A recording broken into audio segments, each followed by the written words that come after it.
ইয়া আইয়ুহাল ইনসান ইন্নাকা কাদিহুন ইলা রব্বিকা কাদহান ফামুলাকিহ। আরে মানুষ, তুমি একটু ভেবে দেখো, তুমি দিনে দিনে তোমার রবের নিকট এগিয়ে যাচ্ছ, প্রতি মিনিটে মিনিটে, সেকেন্ডে সেকেন্ডে, যেটার জ্ঞানও তোমার নেই, আর তোমার তার সাথে দেখা হতে যাচ্ছে। অনেকটা এমন যে আপনি যাই করেন না কেন, আপনারা সম্ভবত প্রত্যেকে লিফটে চড়েছেন, যেটাতে আপনি শুধু দাঁড়িয়ে থাকেন, লিফট এগোতে থাকে। আমরা এভাবেই দাঁড়িয়ে আছি, বুঝি বা না বুঝি, আর সেদিকেই এগিয়ে যাচ্ছি, আমাদের রবের দিকে আমরা অগ্রসর হচ্ছি। আল্লাহ আমাদেরকে এই দিনের জটিলতা থেকে পানাহ দান করুন বিইজনিল্লাহি তাআলা। ওয়া আনসালনা মিনাল মুসিরাতি মাআন সাজ্জাজা। একটি চমৎকার আয়াত যা আল্লাহর সৃষ্টিশীল নৈপুণ্যের প্রকাশ ঘটাচ্ছে। তিনি বলছেন, আমরা পাঠিয়েছি মিনাল মুসিরাত। আসারা শব্দটি আরবিতে অথবা ইয়াসার, যেটা মাজদার, এর অর্থ হচ্ছে চাপ দিয়ে নিঃশেষিত করা, শক্ত মুষ্টিতে নিংড়ানো। একটা মত অনুযায়ী এর দ্বারা বাতাসকে বোঝানো হচ্ছে। বাতাস বহমান হয়, তারপর তা মেঘদের চাপ দিয়ে নিংড়িয়ে নেয়, এবং এরপর মেঘ থেকে পাওয়া যায় বৃষ্টি। তো এখানে একটা চিত্র উপস্থাপিত হলো, বাতাসের সবশেষ মেঘদের নিংড়িয়ে দেয়া। ইয়াসার শব্দটি ক্লাসিক্যাল আরবিতে ব্যবহৃত হয় এমন একটি কাপড়কে বোঝাতে যেটা পুরোপুরি ভেজা, আপনি সেটাকে নিংড়ালে, চাপ দিলে পানি বের হয়। এছাড়াও ইয়াসার ব্যবহার করা হয় সেই মেঘমালাকে বোঝাতে যেটা পানি দ্বারা পরিপূর্ণ, আর নিতে পারছে না, এবং পরবর্তীতে বৃষ্টি হচ্ছে। তো এই দুইটি হচ্ছে অর্থ যা আমরা পাই মুসিরাতের মাধ্যমে। মেঘমালা যা বাতাসের চাপে থাকে, অথবা মেঘমালা যা পানি দ্বারা পরিপূর্ণ থাকে। মা আন সাজ্জাজা, পানি যা কিনা সাজ্জাজা। সাজ শাব্দিক অর্থে বোঝায় উদ্বেলিত, প্রবাহিত, অতিমাত্রায় ভারী বর্ষণ কিংবা জলোচ্ছ্বাস, অর্থাৎ আমরা অত্যাধিক মাত্রায় পানি সরবরাহ করছি। আবারও যেটার মানুষের সাথে তুলনা চলে না, আমরা জানি পানি হচ্ছে এমন আরেকটা বিষয় যা মানুষকে পরাভূত করে, হয়তো এর অতিপ্রবাহের দরুন অথবা এর ঘাটতির দরুন। আল্লাহ যখন পানি সরবরাহ বন্ধ রাখেন, সেটা মৃত্যু বা দুর্ভিক্ষের কারণ হতে পারে। যখন তিনি অত্যাধিক পানির সরবরাহ করেন, তখনও সেটা মৃত্যু বা ধ্বংসের কারণ হতে পারে। সুবহানাল্লাহ। তো আল্লাহ আজ্জা ওয়া জাল্লা আবারও এখানে মানুষের উপর তার ক্ষমতার প্রদর্শন করে যাচ্ছেন। আচ্ছা, এখন আপনারা আল্লাহ সুবহানাহু ওয়া তাআলার কথাতে কিঞ্চিত দয়ার লক্ষ্য করবেন। তিনি আপনাদের উপর কি কি নিয়ামত দিয়ে রেখেছেন সেগুলোর স্মরণ হবে। লিনুখরিজা বিহি হাব্বাও ওয়া নাবাতা। আমরা এখান থেকে পাই, এখানে হি দ্বারা অর্থাৎ সর্বনামটি দ্বারা মা বা পানি বোঝানো হচ্ছে। পানি থেকে আমরা বের করি হাব্বা ওয়া নাবাতা। হাব্বান শব্দটি ব্যবহৃত হয় সকল প্রকার শস্য বোঝাতে, সকল প্রকার দানা, এ ধরনের ফসল বোঝাতে। নাবাত শব্দটি ব্যবহৃত হয় সকল প্রকারের ঘাস বা শাক সবজি বোঝাতে। তো সামগ্রিকভাবে পৃথিবীর পুষ্টি সাধনের জন্য সকল খাদ্যের কথা বলা হচ্ছে। পৃথিবীতে যদি এই সবুজ শ্যামল উদ্ভিদ না থাকে, প্রাণের অস্তিত্ব থাকবে না। আমরা যাই আহার করি না কেন, সেটা উদ্ভিদ জীবনের সাথে জড়িত। আচ্ছা, যাই হোক, লিনুখরিজা বিহি হাব্বা ওয়া নাবাতা ওয়া জান্নাতিন আলফাফা। এর চাইতে মজার বিষয় হচ্ছে, জান্নাত বলতে আমরা জানি ঘন সবুজ বাগান, আর আলফাফ শব্দটি হতে পারে লাফিফের বহুবচন। যদিও এই ব্যাপারে আরও মত রয়েছে। লাফিফ শব্দের অর্থ যা ছড়ানো বা জড়ানো থাকে। তো দৃশ্যায়ন হচ্ছে এমন বাগানের যেখানে গাছের সাথে ডালপালা, পাতাসমূহ একত্রে বিজড়িত অবস্থায় আছে। সূক্ষ্মভাবে এটা আরেকটার সাথে যুক্ত, দেখতে মনে হচ্ছে একে অপরের সাথে জট লাগা অবস্থায় আছে। এটাই হচ্ছে ওয়া জান্নাতিন আলফাফা। গাছপালা যেগুলো এতটাই কাছাকাছি আর এতটাই ঘন যে আপনি বলতে পারবেন না কোথায় শুরু আর কোথায় শেষ, এটাই জান্নাতিন আলফাফা। এটাই মূলত দৃশ্যায়ন যা এখানে করা হয়েছে। এখন এতক্ষণ ধরে সৃষ্টিশীল ক্ষমতার এতটা ব্যাখ্যা করবার পর, এটা ছিল দ্বিতীয় স্তবক, যদি মনে থাকে, দ্বিতীয় পাঠ এই সূরার, যেখানে মানুষের ক্ষমতা কিংবা দুর্বলতার সাথে আল্লাহর সৃষ্টিশীলতার একটা তুলনা করা হয়েছে। প্রথম স্তবকে যদি আমরা ফিরে যাই, সেখানে সামগ্রিকভাবে সমস্যাটা কি ছিল? সমস্যাটা ছিল পরকালের অস্বীকার। এখন এটা নিয়ে কথা বলা যায়। এখন যখন তোমাকে তোমার স্থান আঙুল দিয়ে দেখিয়ে দেওয়া হয়েছে, এখন যা প্রথমে বলা হয়েছিল আর তুমি হাসি ঠাট্টা করেছিলে, সেটার দিকে ফিরে যাওয়া। আল্লাহ আজ্জা ওয়া জাল্লা বলছেন, ইন্না ইয়াউমাল ফাসলি কানা মিকাতা। নিশ্চয়ই সেদিন ফাসল। আল ফাসল শব্দটি আরবিতে বোঝায় দুইটি জিনিস যা একত্রে ছিল। এটা নিয়ে তাদের এমনভাবে আলাদা করা যাতে তারা পরিষ্কারভাবে একে অপরের থেকে দূরে সরে যায়। আর এটা বিচার দিবসের একটা বিবরণ। আলেমগণ বলে থাকেন, এই দিবসকে আলাদা হওয়ার দিন বা স্পষ্টভাবে চিহ্নিত হওয়ার দিন বলা হয়। কেননা এই দিন সত্যকে মিথ্যা থেকে আলাদা করা হবে। আর দুনিয়াতে মানুষ অল্প কিছু সত্যি বলে থাকে, কিন্তু তার সাথে ঢের মিথ্যা মিশিয়ে উপস্থাপন করে। মুশরিকরাও এমন করেছিল। এমন না যে তারা আল্লাহতে বিশ্বাস করেনি, তারা আল্লাহতে বিশ্বাস করেছে, কিন্তু সাথে অন্যদের উপাসনাও করেছে। তো পৃথিবীতে যারা খারাপ করে তারা সাথে ভালো কিছুর নজির উপস্থাপন করে। তারা ভালোর সাথে খারাপের মিশ্রণ ঘটায়, সত্যকে মিথ্যার সাথে মিশিয়ে ফেলে। বিচার দিবস হচ্ছে এমন দিন যখন এই সকল কিছুকে আলাদা স্পষ্ট করা হবে। মানুষকে তার মিথ্যা থেকে আলাদা করা হবে, প্রার্থনাকারীদেরকে তাদের মিথ্যা উপাস্যদের থেকে বিচ্ছিন্ন করা হবে, তাদের উপর যে ভরসা করেছিল সেটাও, অত্যাচারী শাসককে তার ক্ষমতা থেকে দূরে নেওয়া হবে। সকল বিষয় যা এখন একত্রে যুক্ত আছে সবকিছুই সেদিন পৃথক হবে। আল্লাহ আজ্জা ওয়া জাল্লা এমনকি সূরাতুল বাকারাতে অনুসারীদের কথা উল্লেখ করেছেন যাদেরকে লিডার থেকেই আলাদা করা হবে। ইজ তাবারাল্লাযীনা ইত্তাবাউ মিনাল্লাযীনা ইত্তাবাউ, সেই মানুষজন যাদের অনুসরণ করা হতো তারা নিজেদের তাদের থেকে গুটিয়ে নিবে যারা তাদের অনুসরণ করত। তো বর্তমানে যেসব বাচ্চারা হাল আমলের ট্রেন্ড হিসেবে বিভিন্ন সুপারস্টার সেলিব্রিটিদের অনুসরণ করছে, হিসাবের দিন এনারা তাদের সেই ভক্তদেরকে চিনবেই না। তারা সেই ভক্তদের থেকে দূরে সরে যাবে। এদের তো আমি চিনিই না, এদের সাথে আমার কোনো কিছু নেই। আবার একইভাবে আমরা অনেক সময় ফ্যামিলি ট্র্যাডিশনকে এত বেশি গুরুত্ব দেই যা ইসলামে নিষিদ্ধ কোনো বিষয়। বাপ, চাচা কিংবা কোনো পারিবারিক বুজুর্গের কথায় করে ফেলি। বিচারের দিন এই আঙ্কেল আন্টিও যার কথায় আমি সুদ নিয়েছি, অশালীন পার্টি আয়োজন করেছি, অসৎ ব্যবসায় অংশ নিয়েছি, আমাদের থেকে সরে যাবে, সরাসরি অস্বীকার করবে, বলবে আমরা তো এর কিছুই জানি না। যাই হোক, ইন্না ইয়াউমাল ফাসলি কানা মিকাতা, এই ফাসল বা পৃথক করার দিনের একেবারে সর্বোচ্চ চিত্রায়ন যেটা আল্লাহ আজ্জা ওয়া জাল্লা করেছেন, এই দিনে মা তার সন্তান থেকে পৃথক হবে। এটাই সম্ভবত সবচাইতে স্পষ্ট বিবরণ যা আল্লাহ তাআলা এই ফাসল বোঝাতে ব্যবহার করেছেন। আল্লাহ আমাদের এই দিনের ভয়াবহতা থেকে রক্ষা করুন। যেহেতু নামাজের সময় হচ্ছে, এই আয়াত নিয়ে আর সামান্য কিছু কথা বলে আমি শেষ করছি বিইজনিল্লাহ। আল্লাহ এই আয়াতে বলছেন, ইন্না ইয়াউমাল ফাসলি কানা মিকাতা, বিচ্ছিন্ন করার এই দিন, স্পষ্টভাবে চিহ্নিত করার এই দিন, দুটো বিষয়কে পৃথক করার এই দিবস ইতিমধ্যে নির্দিষ্ট হয়ে গেছে। মিকাত হচ্ছে যেটাকে জারফে জামান বলা হয়, এই নির্ধারিত সময়। এটা আশারই ছিল, এক সময় যেটা হতোই, এই সময়টা আঘাত হানতই। আপনি যদি এখন সকল জিনিসগুলোর দিকে লক্ষ্য করেন যেগুলোর বিষয়ে আল্লাহ আজ্জা ওয়া জাল্লা এখানে কথা বলছেন, জোড়ায় জোড়ায় সৃষ্টি, গাছপালা বৃদ্ধি, সূর্য, রাত ও দিন, এই সকল কিছু যেগুলোর নির্দিষ্ট সময় আছে, যাদের জন্য সুনির্দিষ্ট সময় বরাদ্দ আছে, একইভাবে আমাদের জীবনেরও একটা জোড়া আছে। কিছু না কিছুর সাথে এটি বন্ধনে আবদ্ধ। কিসের সাথে আমাদের জীবনের জোর? এটির জোর হচ্ছে পরকালের সাথে, যার জন্য এটা একটা নির্দিষ্ট সময় আছে। যেভাবে আপনি কোনো ঋতুর পরিবর্তন আশা করেন, অথবা দুপুরের পর রাতের আশা করেন, রাতের পর সকালের আশা করেন, একইভাবে মাথায় রাখেন যে এটিও নির্দিষ্ট করা আছে এবং এটিই ঘটবে, অপরিবর্তনীয়। ধীরে ধীরে আমরা সেদিকেই এগোচ্ছি, আপনি সেটা পছন্দ করেন বা না করেন। একইভাবে বিষয়টি আরেকটি জায়গাতে বর্ণিত হয়েছে, শীঘ্রই যেটা নিয়ে আমরা আলোচনা করব ইনশাআল্লাহ তাআলা। ইয়া আইয়ুহাল ইনসান ইন্নাকা কাদিহুন ইলা রাব্বিকা কাদহান ফামুলাকিহ।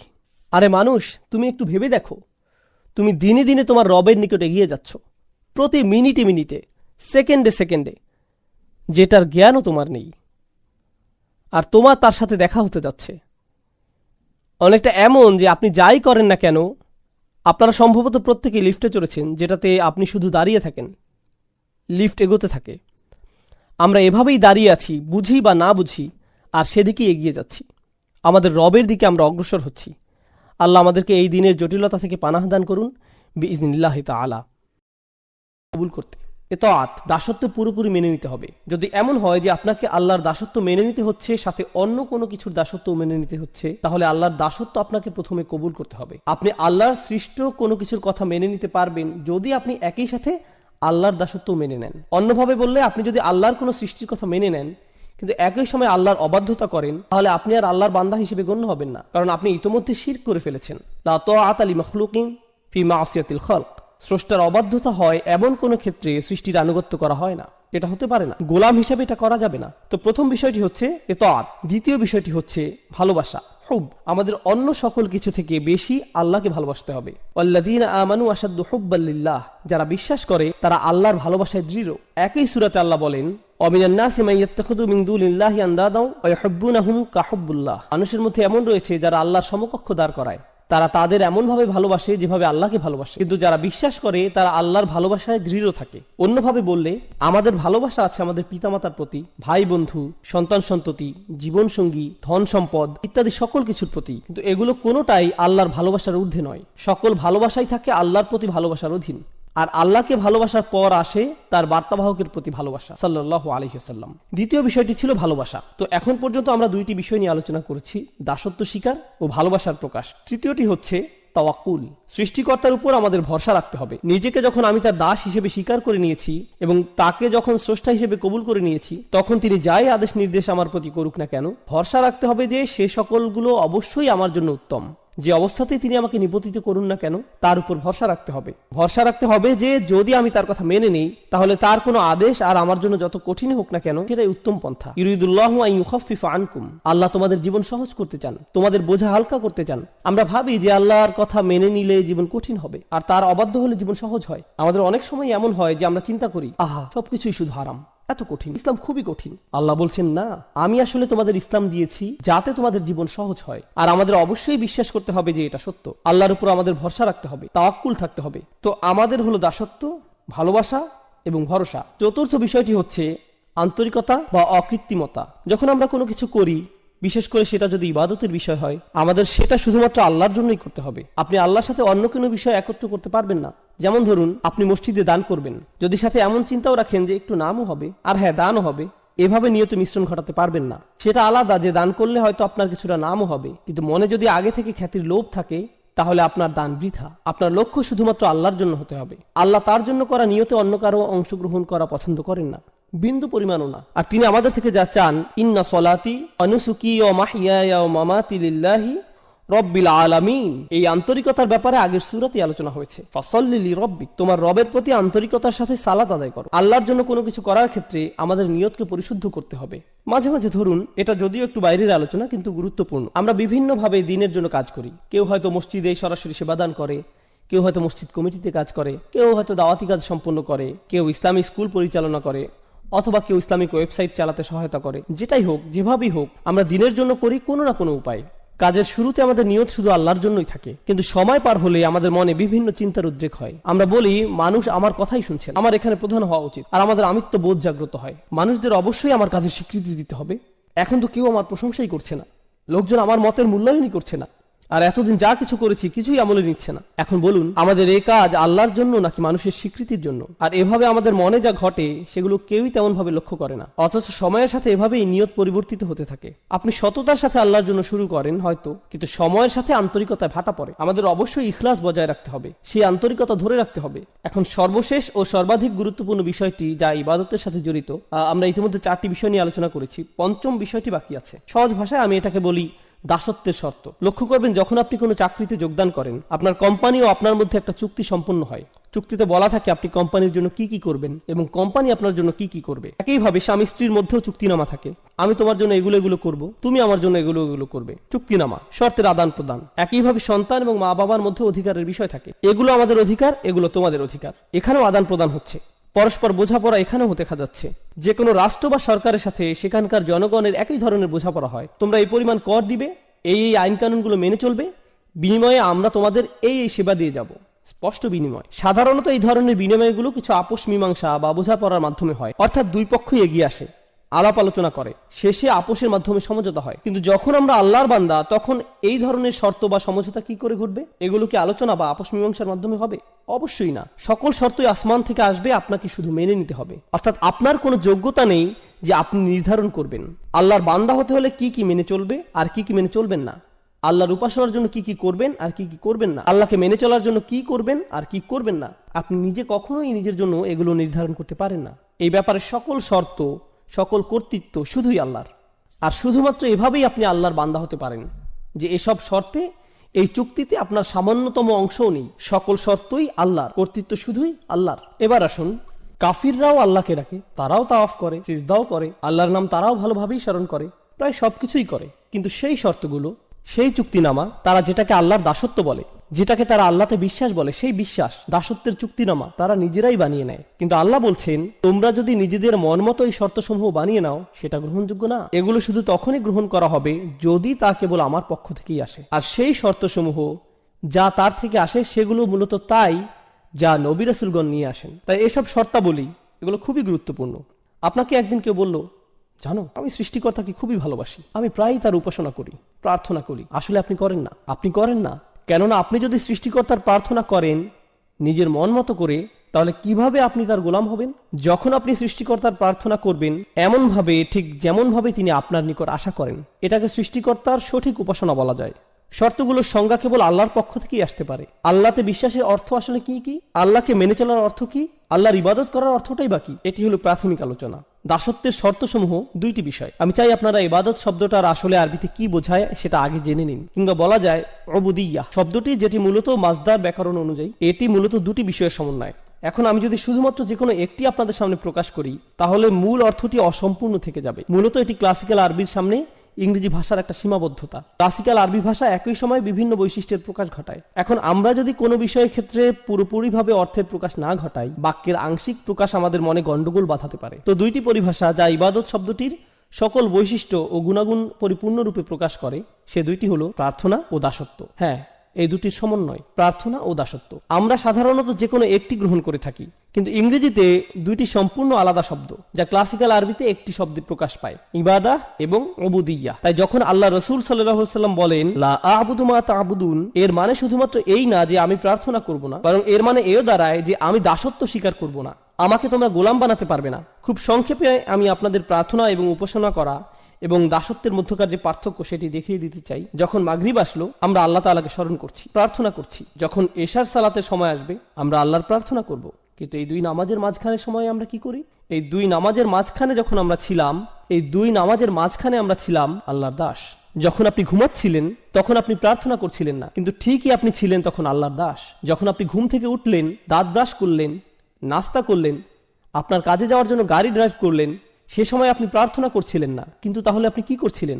যদিও হয়তো এই সময় আপনি কোরআন তেলাওয়াত করছিলেন না বা কোনো জিকির আজকার করছিলেন না, কিন্তু ঠিকই এই সময় আল্লাহর দাসই ছিলেন। তো বলা যায় যে প্রার্থনা হচ্ছে নির্দিষ্ট কিছু কাজ, রোজা রাখা, নির্দিষ্ট সময়ে সালাত আদায় করা, হজ করা, কোরআন তেলাওয়াত করা, দান সাদকা করা, এগুলো সবই নির্দিষ্ট কিছু কাজ যেগুলো প্রার্থনা হিসেবে ধরা হয়। কিন্তু একজন দাস, একজন গোলাম, সে সর্বদাই আল্লাহর গোলাম, যদিও সে এই ধরনের কাজগুলো করে বা না করে। এই ধারণাটি আসলে খুবই শক্তিশালী, কেননা এর মানে দাঁড়ায় আমাদেরকে ঠিক সেভাবে জীবনযাপন করতে হবে যেভাবে আল্লাহ তাআলা চান। শুধুমাত্র জুমার নামাজে বা অন্য কোনো নামাজে আল্লাহকে মানবেন আর অন্য সময় মানবেন না, সেটা চলবে না। নামাজগুলোর মধ্যকার সময়ে আমরা আল্লাহর বান্দাই। হাফিজু আলা সলাওয়াত ওয়াস সালাতুল উস্তা। আলেমদের মধ্যে অনেকে বলেন এখানে সলাতুল উস্তা বলতে নামাজগুলোর মধ্যকার সময়ের কথা বলা হয়েছে। এই সময়ে আল্লাহর সাথে আমাদের কানেক্ট থাকতে হবে, এই সময়ে আল্লাহর সাথে আমাদের সম্পর্ক থাকতে হবে, আমাদের আল্লাহর প্রার্থনা করতে হবে, একই সাথে আল্লাহর দাসত্ব মেনে নিতে হবে। এখন আমরা হয়তো অনেকেই আল্লাহর প্রার্থনা ঠিকভাবেই করি, কিন্তু দাসত্বের ক্ষেত্রে, যেমন হয়তো আপনি আসরে নামাজ পড়েছেন, কিন্তু এখন ভাবছেন সময় তো আছে, একটু মুভি দেখা যায়। মাগরিব চলে আসলো, হ্যাঁ মাগরিবের নামাজেও চলে আসছেন, কিন্তু এভাবে আপনি শুধু প্রার্থনা করছেন, দাসত্বের শর্তে টিকছেন না, আল্লাহর বান্দা হতে পারছেন না। কার হয়তো একটি মদের দোকান আছে, কিন্তু সে 5 ওয়াক্ত নামাজ পড়ছে মসজিদে গিয়ে। তো এখান থেকে সহজে বোঝা যায় যে সে আল্লাহর প্রার্থনা সঠিকভাবে করছে, কিন্তু আল্লাহকে মানছে না, কোনোভাবেই সে আল্লাহর বান্দা নয়। তাই সমস্যা হয়ে যায় আমাদের এই ইংরেজি অনুবাদগুলোর কারণে। এই অনুবাদগুলো দেখে আমাদের মনে হয়, যাক অন্তত পক্ষে আল্লাহর প্রার্থনা তো সঠিকভাবে করছি, আমার কাজ তো হয়ে গেল। না না, আপনি আল্লাহর প্রার্থনা করছেন, কিন্তু আপনি আল্লাহর বান্দা নন। প্রার্থনা করা হচ্ছে একটি অংশ, দাসত্ব হচ্ছে অপর অংশ, এবং ইবাদা এই দুইটি অংশ নিয়ে গঠিত, শুধু একটিতে হবার নয়। এখন আরবদের ব্যাপারটি লক্ষ্য করুন।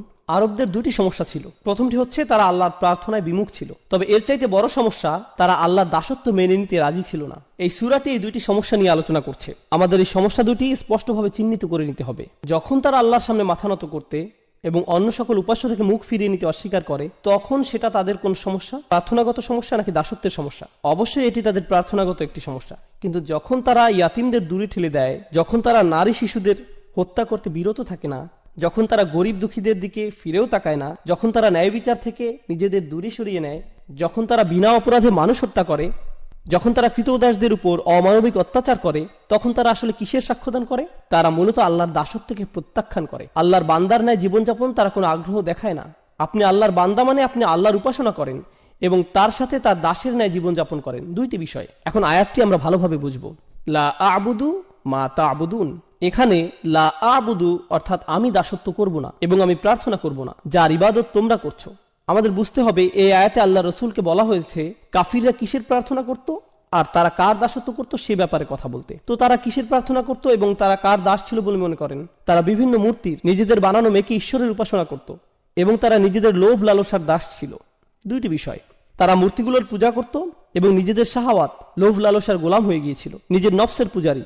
আল্লাহ রসুল তাদেরকে বলছেন আমি তোমাদের এসব মূর্তি প্রার্থনাকে প্রত্যাখ্যান করি এবং নিজের নফসের দাসত্বকেও অগ্রাহ্য করি। এই দুইটা বিষয়কেই আমি প্রত্যাখ্যান করলাম, আমি কখনো এগুলো মেনে নিব না। এই কাফিরদের চিন্তা ছিল অনেক দিন ধরে এই ঝামেলা চলছে, প্রায় 1 দশক হয়ে যাচ্ছে, আর তো ভালো লাগছে না ব্যাপারটা, কিছু একটা করা উচিত। মক্কার পরিবেশও কেমন থমথমে, মুসলিম আর কাফিরদের মধ্যে এই মারামারি কাটাকাটি আর সহ্য করা যায় না, চলো কিছুটা ছাড় দিয়ে দেখি। তাদের চিন্তা ছিল যে সমাজে এখন কিছুটা শান্তি ঐক্যের প্রয়োজন, এতে করে মক্কার পরিবেশ কিছুটা শিথিল হবে, আমাদের ভবিষ্যতের জন্য ভালো হবে। লা আ'বুদু, বেশিরভাগ ব্যাকরণবিদের মত অনুযায়ী এই আয়াতে মুদারিতে লা শব্দটির কারণে বর্তমানের চাইতে ভবিষ্যতের কথা এখানে অধিক বোঝানো হয়েছে। অর্থাৎ রাসূলুল্লাহ বলছেন তোমরা আশা করে কোনো লাভ নেই, আমি কখনোই তোমাদের আশা অনুযায়ী কাজ করব না।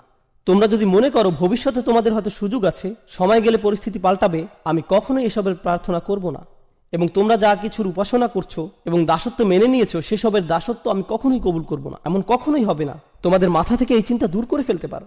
চলুন আমরা পরের আয়াতে যাই। ওয়ালা আনতুম আবিদুনা মা আ'বুদ, আর হ্যাঁ তোমরা কখনোই প্রার্থনাকারী তো ছিলে না, না তোমরা কখনো দাসত্ব স্বীকার করেছিলে। এখন আবিদুন শব্দটা একটা ইসম, অর্থাৎ এটি একটা বিশেষ্য।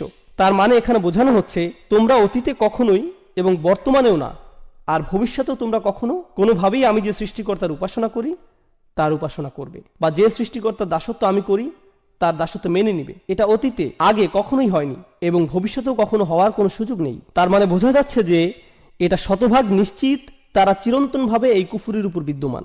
এখন আপনারা যদি এই আয়াতটি ভালোভাবে বুঝে নিতে চান, কেন আল্লাহ বললেন যে তারা তাদের কুফুরির উপরই বিদ্যমান থাকবে, কেন তারা কখনোই মানবে না, কুরাইশদের এই নির্দিষ্ট কিছু নেতাদের কেন আল্লাহ এভাবে অভিশপ্ত করলেন, সেটার উত্তরটি কোরআনের অন্য এক স্থানে আমরা পাই। আল্লাহ বলেন আম আবরামু আমরান ফা ইন্না মুবরিমুন। খুবই গুরুত্বপূর্ণ একটি আয়াত। এই আয়াতটি বোঝার জন্য আপনাদের খুবই গুরুত্বপূর্ণ একটা শব্দ সম্পর্কে ধারণা নিতে হবে। আরবি শব্দটি হচ্ছে ইব্রম। ইব্রম এই শব্দের অর্থ হয় কোন স্থাপনার জন্য দড়ি বাঁধা। আপনারা নিশ্চয়ই জানেন আগেরকার দিনে আমাদের কাছে সিমেন্ট ছিল না, সিমেন্ট বলতে কিছুই ছিল না। তো এখন আপনার কাছে 2 টুকরো কাঠ আছে, আপনি সেগুলো কিভাবে জোড়া লাগাবেন? বেঁধে নেওয়া ছাড়া আর কোনো উপায় নেই। আপনি কোনো দুর্বল বা পাতলা কোনো দড়ি অবশ্যই নেবেন না, আপনি দ্বিগুণ মোটা করে একটি দড়ি নিতে হবে, সেটা ঘুরিয়ে পেঁচিয়ে শক্ত করে নিতে হবে। আর সেটা কেবল একবার বাঁধলেই হবে না, একের অধিক গিট দিতে হবে। অর্থাৎ প্রক্রিয়াটি প্রত্যেক ধাপেই দ্বিগুণ, দ্বিগুণ, ত্রিগুণ এভাবে করে করে পদক্ষেপ নেওয়া হচ্ছে, যাতে নিশ্চিত থাকা যায় যে দড়িটি কখনোই ছিঁড়বে না। আর আল্লাহ তাআলা এখানে এই শব্দটি ব্যবহার করছেন কাফেররা তাদের কুফরের উপর স্থির থাকতে ঠিক কতটা প্রতিজ্ঞাবদ্ধ সেটা বোঝাতে। আম আবরামু আমরান, তারা কি তাদের এই সিদ্ধান্তের ক্ষেত্রে দড়িতে গিট লাগার ন্যায় প্রতিজ্ঞাবদ্ধ হয়ে গিয়েছে? তারা কি তাদের সিদ্ধান্তে এতটাই দৃঢ় যে তারা কখনোই আর ফেরত আসতে চায় না?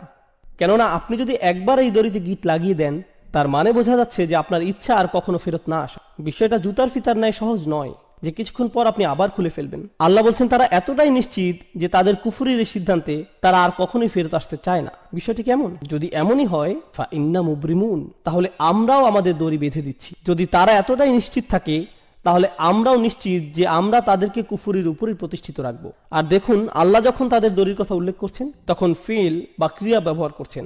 আবরামু ফাইলে মাদি বা অতীতকালের ক্রিয়া, কিন্তু আল্লাহ যখন নিজের দড়ির কথা বলছেন তখন তিনি বিশেষ্যর ব্যবহার করছেন। আপনারা জানেন এমন ক্ষেত্রে ক্রিয়া এবং বিশেষ্যের মধ্যে তফাৎ কেমন হয়? ক্রিয়া ক্ষণস্থায়ী কিন্তু বিশেষ্য চিরস্থায়ী। অর্থাৎ তারা আজ যতই নিশ্চিত থাকুক যে তারা সেই দড়ির গিট খুলবেই না এবং ঈমান আনবে না, বিচার দিবসে যখন তারা নিজেদের কর্মফলের সম্মুখীন হবে আপনারা জানেন কি হবে, তাই না? রুবামা ইয়াউদ্দুল্লাযীনা কাফারু লাউ কানু মুসলিমিন, হয়তো অবিশ্বাসীরা চাইবে সেদিন মুসলিম হতে, তারা চাইবে তাদের সেই গিট, সেই দড়ি যাতে কোনো মতে একটু খোলা হয়, কিন্তু অনেক দেরি হয়ে গেছে, অনেক সময় চলে গিয়েছে। তাই আল্লাহ বলছেন ফা ইন্না মুবরিমুন, আমার বাঁধন তো চিরদিনের জন্য। বিশেষের ব্যবহার হয়েছে এখানে, অর্থাৎ সমাপ্তি ঘটে গেছে, শেষ। আর কাফিরদের ক্ষেত্রে বলা হচ্ছিল সংশয় আকারে, তারা কি আসলে এভাবে দড়িতে গিট লাগাতে যাচ্ছে? সত্য কি? কিন্তু এখানে কোনো সংশয় নেই, এটাই সত্য। আল্লাহ বলছেন আল কাফিরুন, তাহলেই এটাই হবে। অন্যভাবে বললে তারা তাদের সিদ্ধান্ত স্থির করে ফেলেছিল, তাই আল্লাহ তাআলাও তার সিদ্ধান্ত নিয়ে নিয়েছেন। অবাক হওয়ার কিছু নেই। তোমরা কখনোই সেই সত্তার প্রার্থনা করনি যার প্রার্থনা আমি করেছি। মনে করো না যে আমার নবুয়তের পূর্বে তোমাদের আর আমার বিশ্বাস একই ছিল। না না না, কখনোই না। ওয়ালা আনতুম আবিদুন, তোমরা কখনোই করনি, কখনোই সঠিকভাবে প্রার্থনা করনি, আগেও কখনো করনি, ভবিষ্যতেও কখনো করবে না। যার দাসত্ব আমি এখন করছি তোমরা তা মেনে নিবে না। আবুদ এই শব্দটি রাসূলের জন্য বর্তমানকালে ব্যবহৃত হয়েছে। খুবই চমৎকার প্রয়োগ। এই শব্দটি বর্তমানকালে ব্যবহৃত হলে কি বোঝায় জানেন? তিনি তার অতীত বোঝাননি, তিনি শুধুমাত্র তার ভবিষ্যৎ নিয়ে বলেছেন। আর এটি খুবই চমৎকার কেন জানেন? কারণ তিনি কখনোই শিরক করেননি। রাসূলুল্লাহ সাল্লাল্লাহু আলাইহি ওয়াসাল্লাম কখনোই শিরক করেননি, সেটা আমরা জানি। কিন্তু সত্যিকার অর্থেই তিনি আল্লাহর বান্দা তখন হলেন যখন আল্লাহর পক্ষ থেকে তার নিকট ওহী আসা শুরু হলো। তিনি সত্য খুঁজে ফিরছিলেন, সর্বক্ষণ চিন্তায় পেরেশানিতে মগ্ন ছিলেন। ওয়াজাদাকা দাল্লান ফাহাদা, আমরা তোমাকে অন্বেষণ করতে দেখেছি এবং পথ প্রদর্শন করেছি। কিসের পথ দেখানোর কথা বলা হচ্ছে? দাসত্ব কবুলের পথ। হেদায়েত ও দাসত্ব একই পথের পথিক। ইয়াকা না'বুদু ওয়া ইয়াকা নাস্তাঈন, তারপরেই কি আসছে? ইহদিনা, অর্থাৎ হেদায়েত।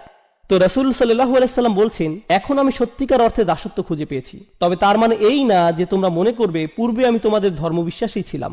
না না, সেটা কখনোই ঘটেনি। তাই তোমাদের এ ব্যাপারে বিভ্রান্ত হওয়া উচিত নয়। আর এখানে খুবই শক্তিশালী শিক্ষা যেটা পাওয়া যায় সেটা হচ্ছে, যদি তোমরা জানো যে আমি কখনোই তোমাদের বিশ্বাস গ্রহণ করব না এবং আমিও জানি যে তোমরা আমার বিশ্বাস কখনো গ্রহণ করবে না, তার মানে এখান থেকে সহজেই বোঝা যায় যে আমাদের রাস্তা ভিন্ন। তাই বলা যায় এই দুইটি আয়াত এখানে ভবিষ্যৎ নিয়ে আলোচনা করছে। হ্যাঁ, অতীতের তুলনায় এখানে ভবিষ্যতের দিকে ফোকাস করা হচ্ছে। আমি কোনো কিছু ছাড় দিব না এবং তোমরাও কোনো কিছুতেই ছাড় দিবে না বলে মনে হচ্ছে। আল্লাহর উপাসনা তোমরা করবে না এবং তার দাসত্ব তোমরা মানবে না। ওয়ালা আনা আবিদুম মা আবাদতুম। এখন আমরা অতীতে ফিরে যাচ্ছি। আগের দুইটি আয়াত ছিল ভবিষ্যতের জন্য, এখনকার দুটি আয়াত অতীতের জন্য। ওয়ালা আনা আবিদুন, আমি কোনো প্রার্থনাকারী নই, অর্থাৎ আমি কখনোই দাসত্ব স্বীকার করিনি। মা আবাদতুম, যার উপাসনা তোমরা করছো। ভেবো না যে তোমাদের প্রভুই আমার প্রভু, আর এভাবে ভেবো না যে আমার প্রভু তোমাদের প্রভু। এমনকি আমি পূর্বেও যে প্রভুর প্রার্থনা করতাম সেটাও তোমাদের প্রভু ছিল না। ওহী লাভের পূর্বেও আমি তোমাদের প্রভুর প্রার্থনা করিনি। সে সময় যেসব বিষয়ের মূল্য ছিল না আমার কাছে, তোমরা আশা করছো যে এখন নবুয়তের পরে, ওহী আগমনের পর আমি সেই বিষয়টির মূল্যায়ন করব। তোমরা চাও যে এখন আমি কিছুটা ছাড় দেই। অতীতেও যেখানে আমি কখনো শিরক করিনি, সেখানে এখন ওহী আসার পর এটা তো অসম্ভব। তো এখানে কোনো সুযোগ নেই যে আমি কিছুটা ছাড় দেই। ওয়ালা আনা আবিদুম মা আবাদতুম, যেটার উপাসনা তোমরা করছো সেটা তো আমি প্রথম থেকেই করিনি। এখন এটিকে অতীতের সাথে মিলিয়ে নিন। ওয়ালা আনতুম আবিদুনা মা আবুদ। এখন এখানে কিছু বিষয় আমাদেরকে স্পষ্ট করে নিতে হবে। পূর্বে রিপিটেশনের কথা আমরা বলেছিলাম। প্রথম ওয়ালা আনতুম আবিদুনা মা আবুদ ছিল ভবিষ্যতের জন্য, কিন্তু দ্বিতীয়বার যখন বলা হলো এটি অতীতের জন্য। একটি ছিল এক বিষয়ে ছাড় দেওয়ার জন্য এবং অপরটি অপর বিষয়ে ছাড় দেওয়ার জন্য। এই আয়াতটি পুনরায় আসার কারণ আমরা ইতিমধ্যে বুঝে নিয়েছি। তৃতীয় আরেকটি উপায় যেভাবে আয়াতটির পুনরাবৃত্তির কারণ বোঝা যায়, যখন আপনি কোথাও যান আর কারো বিরুদ্ধে শত্রুতা পোষণ করেন, আপনি তখন খুবই কঠিন ভাষা ব্যবহার করেন আর কারোর সাথে কঠোর আচরণের জন্য একই ধরনের কিছু কথা বারবার বলার প্রয়োজন হয়। ঘৃণা করি, আমি তোমাকে ঘৃণা করি, মেরে ফেলবো, আমি তোমাকে মেরে ফেলবো।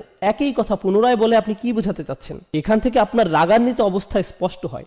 এখান থেকে বোঝা যায়, শুনেছো আমার কথা, বুঝেছো, আমি কোথাও যাচ্ছি না, আজ শেষ করেই ছাড়বো। এভাবে পুনঃ পুনঃ বলা এটি রাসূলের বলার ভঙ্গি। আল্লাহ রাসূলকে শিখিয়ে দিচ্ছেন যে তাদের বুঝিয়ে দাও, ভালোভাবে আলোচনা করে নাও, তারা সঠিক অর্থে যেন বুঝে নেয়। যদি তারা প্রথমবার না বুঝে তাদেরকে আবার বলো। এটি মূলত খুবই কঠিনভাবে বলার একটি মাধ্যম। ওয়ালা আনতুম আবিদুনা মা আবুদ। এখন এখানে মা শব্দটি খুবই গুরুত্বপূর্ণ।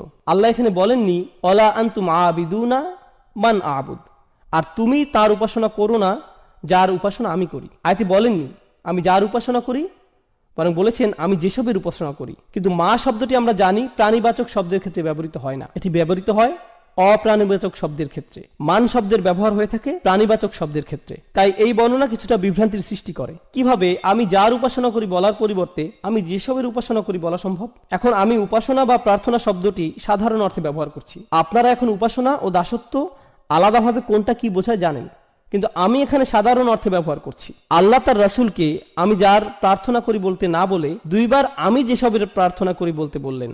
এখানে এই মা শব্দটি, যেটি দ্বারা আয়াতে যেসবের অর্থ করা হয়েছে, এটি আরবি ব্যাকরণ অনুযায়ী মা মাসদারিয়া হতে পারে। একভাবে চিন্তা করলে এরূপ ধরা যায়। তাহলে অর্থ হবে যে প্রার্থনা আমি করি। মা আবুদের অর্থ হয় ইবাদাতি আবুদু, অর্থাৎ আমি যেমন প্রার্থনা করি তেমন তোমরা কখনোই করবে না। মা শব্দটি দ্বারা এক হিসাবে এমনটাই বোঝাচ্ছে, যে ধরনের যে প্রকৃতির উপাসনা আমি সৃষ্টিকর্তার করি তোমরা তা কখনোই করবে না। সৃষ্টিকর্তার একজন দাস হওয়া, প্রার্থনাকারী হওয়া, এটি আমার নিকট যে অর্থ বহন করে তা তোমাদের নিকট কখনোই একই অর্থ বহন করে না। তোমাদের আর আমার চিন্তাভাবনা সম্পূর্ণ ভিন্ন। মা শব্দটির এটি একটি ব্যাখ্যা। দ্বিতীয় যে ব্যাখ্যা মা শব্দটির করা যায় যদি এটাকে ইসমে তাজ্জুব মৌসুলা কি অসাধারণ সৃষ্টিকর্তার উপাসনা আমি করি, আর কি জঘন্য মিথ্যাচারের উপাসনা তোমরা করো। যখন মা বা কি শব্দটি আল্লাহর ক্ষেত্রে ব্যবহার করছেন, দুটি বিষয় হতে পারে। বিষয়টি সহজ করে বোঝাতে চলুন আমরা কে এবং কি এর মধ্যকার পার্থক্যটা দেখি। যখন আপনি কে দ্বারা কোনো প্রশ্ন করছেন, আপনি বিশেষ কোনো ব্যক্তির খোঁজ করছেন, আর যখন আপনি কি দ্বারা কোনো প্রশ্ন করছেন, আপনি বিশেষ কোনো গুণ বা বৈশিষ্ট্যের খোঁজ করছেন।